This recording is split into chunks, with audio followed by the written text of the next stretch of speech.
Oh, like that. Okay, I got it. Yeah, all right, we're getting ready to, yeah, film it now, right, yeah. We're getting ready to do our very first startup of the motor since we've gotten it back in. This will be the first time that it's run since June of this year. The boys have worked really hard on it. And as you can see, they really cleaned up the wiring, put everything back together nice and neat. And it's looking good, so looking forward to seeing it start. The muffler's not hooked up, so expect it to be a little bit loud. Plus, we don't have any coolant in it yet, so we're not going to run it for too long. Ready? Ready.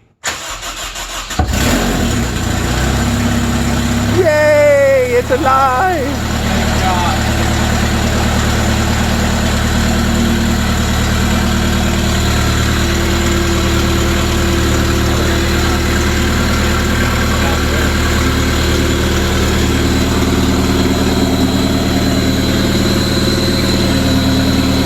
Hey, looks like we got it. Any fluid leakage?